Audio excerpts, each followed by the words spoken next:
ورد قاسم ورا كلهم ورا بابا ورا أوانا دبيني أو من دارانا أوانا دبيني أوانا لك بارشي لكورم بزربوينا تتشدويان فوري دانيني باشا بس بلا قيمة برو بس نفسي كورم ببي خود برو بتاكسي برو بس كي أخون قرب كنت شلواري باب اللي بركة عيد الرايكة ورا بس خود برو دبرتو زي خيرا راو سباو قوس قراصي لم نخوي بكاتو بينا كورم بينا تلي هذا كم ثقافة اسمها هذيك المثقفة بيف هتباز بكا عثمان نيل ثقافتي اللي دريجي دريجي خش ثقافتي اللي مردفتها هذيك هو لا حول ولا قوة غمي مخو براتم وقد سيدي يعني انتيرا معزز مكرم بخوا شيت بخوا هاد مكان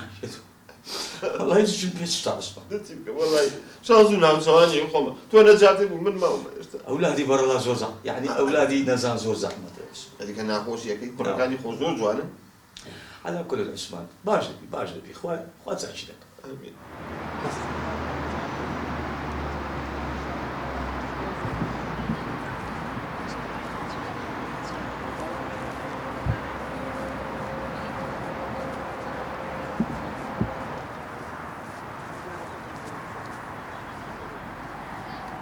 شو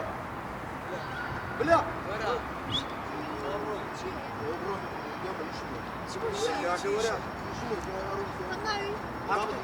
الشارع ثاني انا دبرون كان يشوفون جاي يشوفون دبرتي سايب لي قصوب يا اخي كان قبلنا في اخي زوروا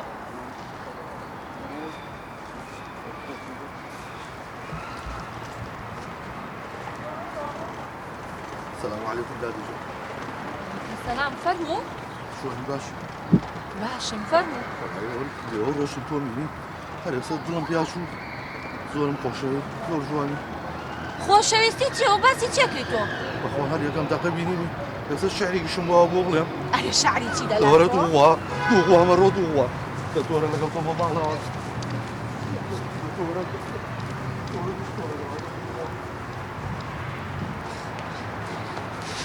ئەزایی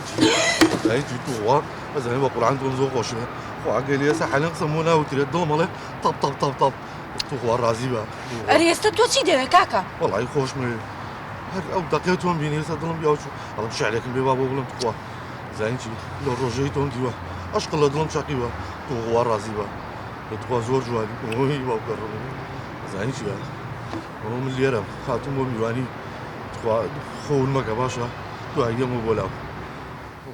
عبۆ خەریکە ئەو مێشکەم تێگەچێ خەریکە ڕۆحم دەرەچێت تێناگەم ئەم هەتیوانە شوێن و مەکانی منیان دۆزی و نازان ناوی خوای بینە عوسمان ناوی خوای بینە قابی دەسێ کاکە من دارن هاتیە دویتو تەوا بڕە هاوکە ئەو کوڕم نادیان هینتەوە ئێرە و خەڵات چ مشکلە نابینە لە گۆڕێ دەی باوکم ئەگەر هێنای بۆیرە من لای لە سمێڵ خۆمە تاشم کوربا بە کوڕەکانی خۆ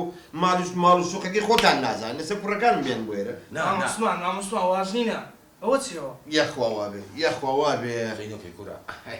وەتە قسەی نەکەی زۆر عوسمان نەبێ عوسمان جێم دەبرێ بەڵێ کاچی خۆم هیچ خۆت بشەوەش مەکە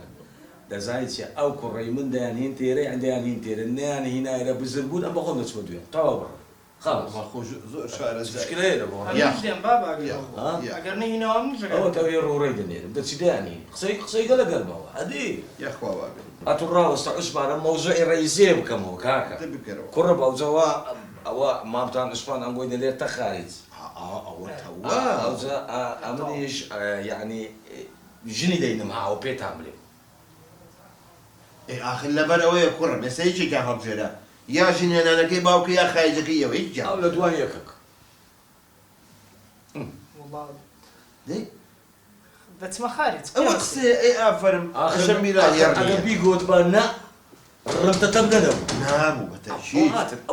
ئەوە هاتن کورە چاوت ڕۆن ئەوە هاتن کورە وەڵا جاسم زێر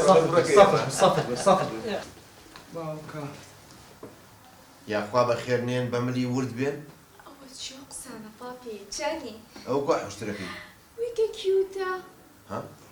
زۆر لافێ و جوانە ئەوە ڕەفیقمە احترامی بگرا پاپی سمێڵەکانی زۆر جوانە ئەها ئەوەی کە ئاگە کەماچی سۆیدەرهینە کەمالەت چام ئەوە زۆر جوانە چیژم 15 ساڵە بە خێوی دەکەم کو جوان ناوی ساڵەکە منداڵەکەم بەخێو کرد ئەو لەگەڵ ئەمە بەخێوکە ئەمە سێ شوقەی پێمان کردوە تا ماڵمان دۆزی خەیدینا شوقەکان بە یەک دەچی ئەمیش زۆر زار بزن ئەو کوا حشتری براتم کوا حشتریشتان هەیە؟ کورە بابە خۆی حشتری ڕاستی ناڵ بۆ وانێکی خۆم زۆر تەواو نیم بەلایکی زلیان هەیە کواوەتیوە حشتری دەچی وەڵا لە خوارەوە خوارەوەی ئیشێکی هەبوو پاپی پاپی ئەزانی ئێمە حب و خۆشەویستی تۆوای لێ کردین کە بین بۆ ئێرە کورە حوبێکی کورە ئاژدانی منتان سوتان کورە ژیانی منتان تەدمیر کرد وەڵڵا ئاشق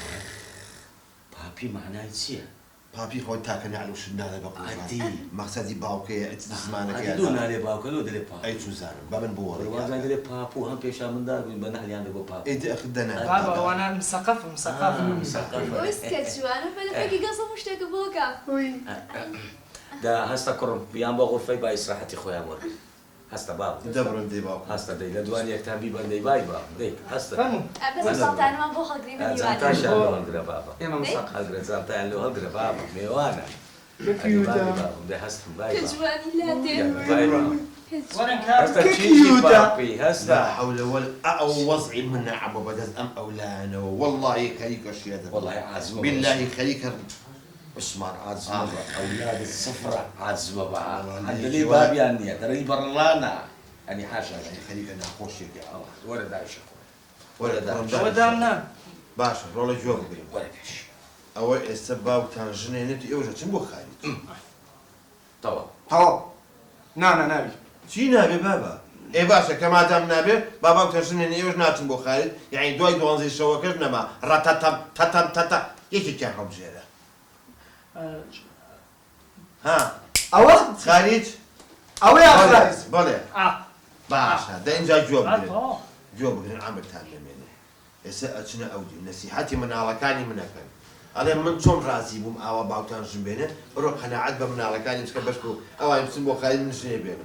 لەسەر من ئاوا لەسەر من بوو لەسەر بینم جاسە بوو بینم باتیاوێنم عثمان جاسم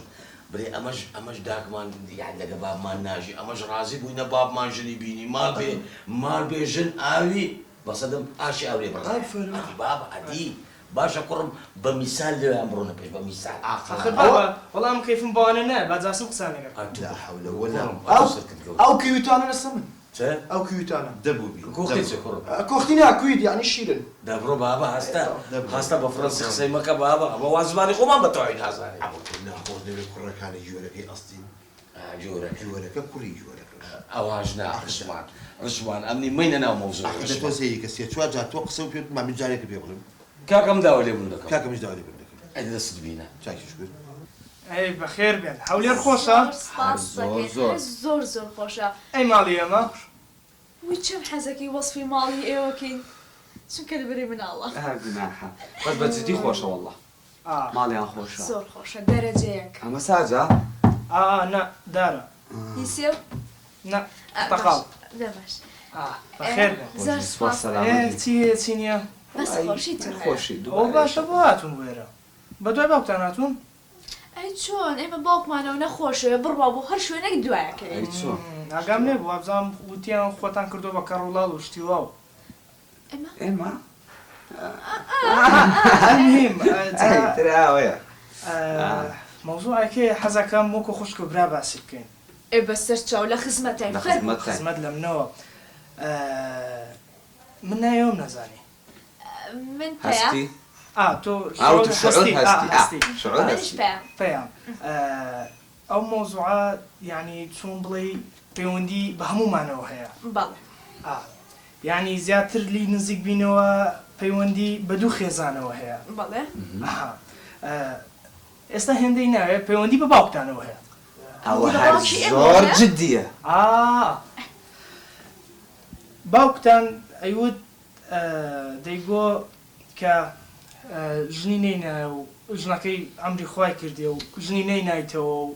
ئەنگۆ لێ ناگەڕێن ژنی بینتەوە و چۆن حیامانی بردووە خوارێ گیان ئەوجا نازانم ئەگەر ئەوەی بکەن یارمەتیدان خۆ چییە یارمەتی باوکم بین کە ژن بێنێتەوە بەڵێ تۆ خۆ قوبوڵیەکی ئەگەر باوکە ژن بێنێتەوە وەڵڵا ئەمە لەگەر برایەکەم قوبوڵمان کردیە بابمەوە لە دایکم جیابەتەوە جا ئێستاش ئەمە بە تەمای خارجین ئەگەر مان نێرن ئەگەر ناش ئەوە بەتەمایە گوتی ژنێکی چاک دەینم و ئاگای لەنگۆبی و داکایەتیتان لۆ بکە. یعنی ئێوە بەوە ڕازی بوون کە دایکێکی تر بێتە ئەم ماڵە؟ ئەی تو ئەزانی کە شکۆ گەورەی و پاکی دایکتان لە ماڵەیە ئیتر نامێنێت؟ ئیجا چی بکەین؟ آخر بەڵام نابێ ئێوە ڕازیون بەوە ئەزانی کە گەورەی دایک چەند گەورەیە کە چەند باشە بۆ مناڵەکانی؟ قسەکە جوانە بەڵام ئێمەش ماندوو بووین هەر خۆماشی و لێنێ. ئەزانم بەڵام ئێوە قەناعەتی بەوە پێکردوون کە دایکێکی باشتان بۆ هێنێ. بەڵام هیچ دایکێک ئەو باشە نییە بۆ ئەو مناڵانەی کە دایکی دوو هەمن تێگەی؟ تایبەت زڕدار. هەرچی خراپێ لەگەڵ تایکە. هەرچی شتی خراپە بەرامبەر ئەیکا بۆیە قەت ڕازی مەبن بەوە. حەزێکی شتێک بۆ باسکەم لەسەر ئەو بابەتە کە چۆنە؟ ئارێوەڵە بۆم باس. ئێمە قسمێکی و ناسیاوێکی خۆمانە. بەڵێ. باوکەکەی ئەویست ژن بێنێ قەناعەتی بە کوڕەکەی کە دایکێکی باشی بۆ ئەهێنێت و چەند ڕێک و پێکە و چەند باشە بێ بۆی. ئێجا ئەوە خۆ خراپ نییە ئەوە باش نییە؟ ڕاستەکەی تا ئێرە باشە هیچ کێشەیەکی تیان نییە. باش باوکەکە ژنەکەی هێنا ژنەکە ئەیوت من باشەی لەگەڵاکەم و هیچی خراپی لەگەڵا ناکەم بەڵام دوای ئەمە ئەم شتانە کە لەگەڵ دایکەکە هاتە ماڵەکە هەموو شتەکان گۆڕە. یعنی چۆن؟ باش گوێگرە باتێ بگێنم.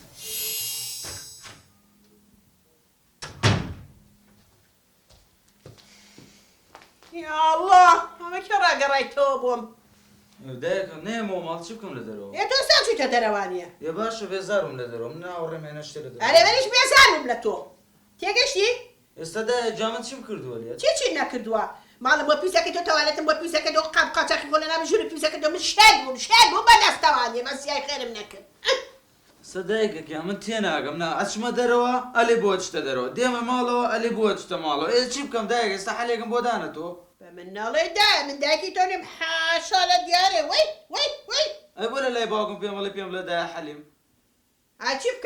چی بکەم لە تاو شەڕ و ئاژاوتم با شەڕ و ئاژاوە لە ماڵەکان دروست نەبێ ئامی بۆ من بەجێهێشتووە وش بێزار بووم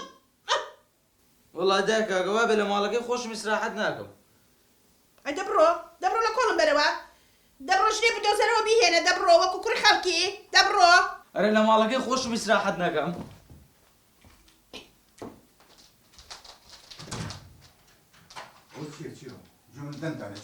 ئێ وەڵا بێزارم چی ئەبرە چیەوە؟ چێ بۆی سوکاتی بۆ کوڕاکەی؟ تۆ عیب ناکەی داناوشەی؟ ئەوە کێڵێ ڕووی دەنگ بەرزەکاتەوە بەسەرمە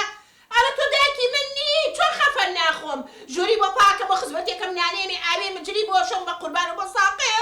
ئەجا فایل لە چی کە تۆ سوکاتی پێ بکەیت دەبێتەوە بە چاوێ فایل لە چی؟ عیب ناکەی داناوەشەی تۆ تاشوو کرد بە من وتێ خەمە سەر چاوم سەرم مناڵەکەی سە بۆی لێکەی تۆ نەنەڕێنی بەسەرما شێت بوو هەتا منی هێنا دنیا کرد بە واسەکاری عاشقم و عاشق تخواو ناتوە تا ئەتوارەکانی ناشرینە بۆیە ئەڵێم نانە باوکەگیان یەکەم شت بە منی وت پێم لە دایە حەلیمە لە پێشاوتۆ باشە پێلم دایە ئەلێ نەخێر من دایکی تۆ نیم دوای ئەچمە دەرەوە لێ بۆ چتە دەرەوە دێمە ماڵەوە لێ بۆ دیتە ماڵەوە من نایمە نێوانتانەوە من خۆ حافز ئەم ماڵەشتان بۆ بەجێ مەرۆ کاکە وەرە تۆ وەریشتی بێتە وەرە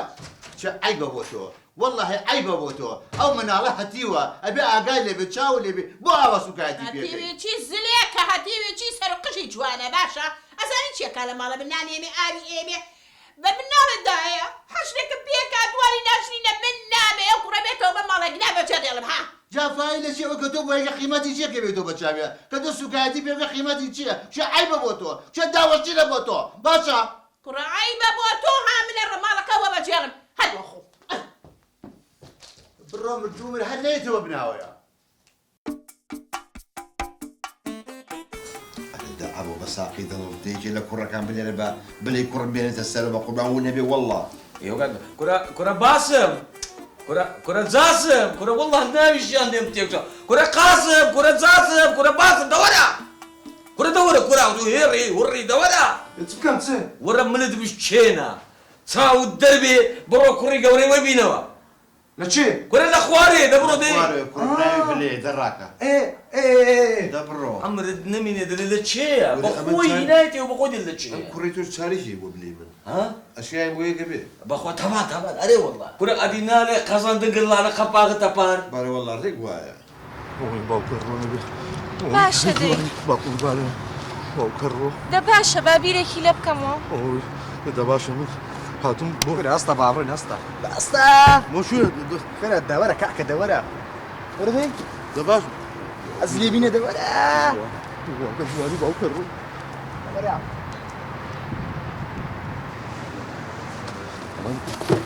وا ڕقەمەکەتم مەرێت وا دەها بین و سەدەی ئۆی لۆ ڕقەمە جوانە ئەڵم تەلەفۆنم بۆ پێ وەرە شام بەخۆ قسە لەگە دەکەم بەس واز بینە بەس وەرە ئەگەمکەم بۆ کردی وۆم کەرەوێ باشە باش بۆ دەکەم ئەوە هات عوسمان ئەوە ئەوە چێوە دادەنی شکورە هەستا بڕۆی شەولاتەوەکە بڕۆی شەولاتەوەکە بڕۆ دەی دەرێم عوسمان ئەوەش کوڕەکەی تو ها بە ملی وردم کوڕی منە ئەوە بەڵێ بێ عەقڵ دیارە عوسمان چیت دیوە سلام علیکم کوڕە قاسم دەزانی وە لەگەلە قشتن زۆر کیوتم بە زمانی خۆیان زۆر و باستان دەکرد وەڵڵا ئەوە دەرێن زەرداک خراپە زەرداکە خراپە ئەوە ئێستا من باسی ئەو بابەتەم بۆ ئەوە کرد هەنێ دایکێ بە قوربانە بن بە کەڵی نابێتە ئەو ماڵ و ئەگەر دایکێکی مناڵەکەی خۆی نەبێ هیچ باشەیەکی لەگەڵا ناکە ناشەر نییە باشە ئاخر ئێستا من باسی ناسیایی خۆمم بۆ ئەوە کرد بەڵام ئەتو قسەکت کرد گوتت هاتەوە ماڵێ کە مێردی بە بابی کرد بە بابی کوڕەکەی گوتی تا فترەیەکی باش لەگەڵیان ناباش بوو لەگەڵ کوڕەکەیە دوای ئەوە ئەم ئافرەتە لە کوڕەکە بێزار بوو ئەنجا چوە بن کڵێشەی باوکەی کە ویستی ژنی بۆ بێنێت ئێدەوە خۆ خراپ نییە دەبینە ساحب ژنش تۆ بۆیان تاواکە من ئیشێکمێ و دوای دێمەوە باشە؟ زوویتەوە؟ زوو دێمەوە بۆیان باز بێ کە زەردایک چییە؟ ئاخ باوکە ئاخ بەس دوو هەفتە بیان کردمە بۆ وەزیر بۆ؟ ئەمزانە چۆن ئام شارم ئەوەنم بۆ کردی بە ڕووناچی و بە چراخانی ئەوەی دڕۆشمە کردەوە ئەخوار و ڕەشکارۆڵە بۆ باوکە بە نامۆسم عەبۆ لە 2011 و گڵۆپی ئاودەچەکەمان سوتاوە ئەڵەم چاچیکە بۆی چانەکراوە خۆیان نیازیە ئەم وڵاتە بڕۆشن کات عوسمان دەبێت بۆ تەختە و مەختی نوقستان نییە کوورە بۆ تەختی ساغی تیا ماوەم هەتیوە وەڵڵە هۆ دیارە چێ باوکە بۆ لێ قوڵاکی خۆمە نیام قسەم بەسە چەنە بازی ئەڵێ باوکە چۆنی جۆ بگرە بلا نەڵێ مامە عەبۆم دانیشتووە باشە پێم نەڵێ کێ پێویتوی لە هەولێرم لێرم هەڵاسم شەقی واوتی هەڵێمی یەکم نەمیزی پێوە نه عوسمان نەحراش زۆر لێی پەستم عەبۆ ناتخوایە دەکەم باوکم مخۆم کەمەرم شلێت دۆ شەقیشی تێڵێ وڵاوشی پێوە ناوەسێ پێم بڵێ ڕاستیەکەیم پێ بڵێ باش پێتەڵم دەی فالودێکم بۆ کردی هەولێر بۆ دەکڕم قیر و سەفال دەخەیە خۆ لێرە فالودە والله نازم فالودە شعرەکەی دۆندمێ بەسەرەوەی هەیە بۆ دەکڕم دەبڵێکە بۆ کڕم بڵێ وا چاکیش کوت ئای چۆش ئاکڕم خاڵە بەکر بەکرشی لەو شەکر بەکە فەردە شەکر بەکری مێردی ئاسیا بەکر چێ زاوامە بە ملی وردم زاوامە زاوا زاواچی کەرێکە بە لەو چواپی ئەڕ بەکری بوو کار زاواتە ئەو ناوە ناخۆشە چێدانە ماڵ خراپ بە قوربان دەبم بەکر دەهستە هەستە بچۆرە و دیوەلای مناڵەکان هەستە با بچێت تۆ زێ نەسیحەتی کەن هەستا دەبڕ ئەو لە ژوورەکە ئێرەنە هەم بەرامبەر دەبڕە بڕۆ ئیسراحەتی خۆ دووە دەتخوا ماچێکم وەرە لا حول ولا قوة إلا عوسمان ئەمن دەمێ ئەو لە کۆڵمان تۆ بابا ئەتوو ماچی نادێ من وەرە بابم دانای تۆ نایە بە قوربان باوکە وەزیر لێ بە دەمینێ نەتەوێت کوڕم والله دەبڕ ئەو ئەدەبە گەلەبێ دەبە نازان بە چێ چووە دەیەجابێ لە تۆ نەمەخ نە بیڵێ بیڵێ نازانم. خەریکە عەبە خەریکە ناخۆش والله نازانم گەلە بیعقل دیارە ماڵ خراپ کاکە بە سەزای چی هجوومەکە لەسەر تۆ بڕۆ نا ئەم داوای لێبوون دەکەم باش من تا خوارەوەڕم خێر وڵا پیاسەیەکەکەم هەنێ هەواڵەم ژ ئاخر گون نەبی نا بابا دەبڕ سنەبی بڕوە ون ون نەبی با ئای باش ون نەبی کوڕم باشە باش بێخەم کوڕم ئێرە منتیقەکە بزربی نابینەوە هەموو یەکری دەچی ها کرێک دەبڕ پیخە چەند ڕای لە خۆی کوڕمەوە دێت و بزربی چێتت بینتەوە قوڵکەم و وەنیە دەڵێم ئەوانە زۆر تاخیر بوون کاکە تۆ خۆشنی کۆتە هێنا و خەمە نییە تەواو مسۆگەرە کردو دەبانە کە بزانم چیان کرد چیان نەکرد ئەو کام کە گازیان باش من قەنەعەتیان بە مناڵەکانی نوێژ کردوێ کوڕە جاسە باسە داخی ئەم ناوانە وەرە کوڕم وەرە جاسە وەرە منداڵەکانی عوسمانیش دەکە خۆتان بینن وەرە با وەرە ئیشەڵا قەنەعەتیان کردوێ ئینشاءڵڵا ئەو هاتن بەڕەوە بەڕەوە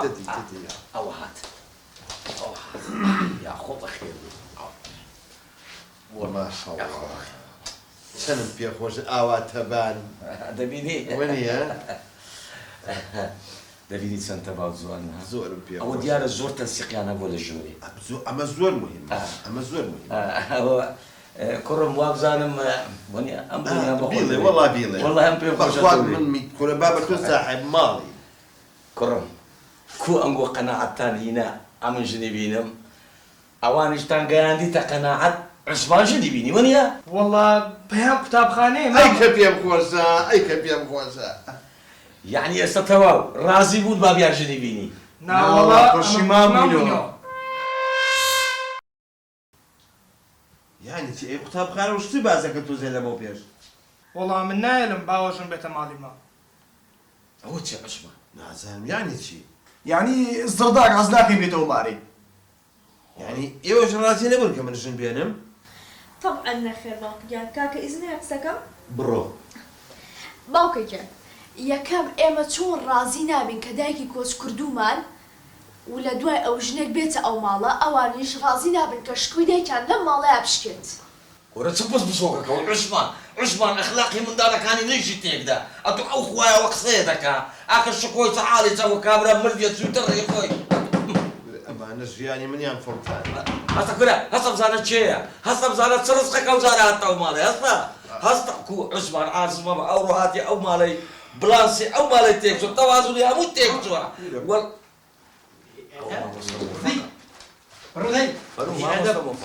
چیە کورەوەکەی بەشەرە ئەو بێئەدەبە کورە ئەو شقانی هەموو لە زەواق نایە کاکە عەبۆ کورە جامی پێوە نێشتێ کاکە عەبۆ کورە دیت ئەهم کۆترە دیتێ کۆتری گرتێ بەدا ڕاستقی ئەوە چی ئەوە چتر بێتەکە کاکە مۆفەق عەزیزە بە ئوستاز دەبینی کورە پیخاتلەوە دەکەی ها وەڵای گلەی بێ ئەتو نەیەش کۆترەکانی تر بگرم ئەتو لۆ چی دەچی باشمان لێ نادەی کوڕم خاتریشمان مەگرە بابا کێ قساکە سمێڵێ یاریاسنەکە کاکە عەبۆ دەزانانی هێشتا چمایە چمایە کورە ئەم وەکو بەڕێوەبەری ئەو شقانە ئەوە داوەتان لەسەر نووسرایە بەخوا پۆلیس ئاگادار کرایتەوە هەتا 15 ڕۆژ کە دەبی ئەو شقەیە چۆرکەن تێگەشتن لەسەر ئەو مڵپانەی ئەی تەبعان کەماوە باشە کاکە باش تاو ئەو ئاگادار بکەنەوە دانیشە چایشی ئۆکێ ێ باشە ناڕەچەند تۆ ئەم کۆترانە بۆ چییە پیازدا سووریەکەیتەوە یە خۆشیەکە دەبڕۆ خوالە تەرکێ بزانە چێ کوڕم دەبینی نەمگۆ ڕسق لە دوورسە ئاگاتان لێیە مەشاکل بە دوای مەشاکیلە ئەمشتان دەبێت ماشەڵڵا و دەرکێمە چ ئاکتیڤە سا دەبی چێ بیات نازانم عوسمان ئەوڕۆ وەزە خراپ تێکچوە ئەوە چێ عوسمان هەزار ماڵی یەک دەنگە کا سلام علیکم وعليكم السلام ناچی دا يخوا بخير قربان خبوك زوين ئەبۆ چێ والله نازانم ڕۆژێ سەچیش دێتە ئەو شقەی ئەوە دیکەکەیتی دیکەکەی بلەی کوڕەت يك دغبا وكتب لما نلم خور طوب لحين نلم عسل یعنی ئەوە حەزی لە بلە کردووە بلا قەناعەت ناکەم بابە من باوکیم تا زەماچێکم نەکردو کێ خۆش لەوێوە هذا باشا کچاکەم تۆ بەجددی حەزی لەوەیە بەڵێت ڕۆزە پێشێستایەکمان ناسی ئیتە قسەشم لەگەڵ دایکمان کەوت ئەگەر نیەتی ڕاستە با بێتە پێش لا لا هذا راضي لما راضي من باوكش راضي ما راضي خوش ميكا راضي باوکە ئێمە خۆ هەر بە نیەتێکی پاکاتوێتە ئێرە بووکە خانیش با لێرە بێ ئیشم بۆ کاکەوێن ئیتی لێرە بین ئەگەر نیەتتان پاکە بڕۆنە پێش باکە لەو ناڕۆنە پێش ئێوە شەبین والله نيت ما بقاطو حجي شمليه ديوش حزي لمنا ئەمرن نەمێنێ عوسمان وەرە کوڕەکە و پێشەکەی لە ژنێنانە عوسمان ئەتۆ ئەو ڕۆنیە خۆت و منداڵەکانت منتیقەتان بۆگەری کرد بۆ تۆ بەری عازمانە عازمە بە کورە ئەبۆ من لە شاری ڕۆشنبیری لە پایتەختی ڕۆشنبیری جەڵدە لێنەیەم ئێستا بۆ لە پایتەختی کوردستان جەڵدە لێم نەیە دەوە ئەو سەبا تەلەفۆنێکی لۆ قاچاقسەی بمنەوەک بکەمنەوەک بێ بڵێ ئەو منداڵانە بۆم ئەوەی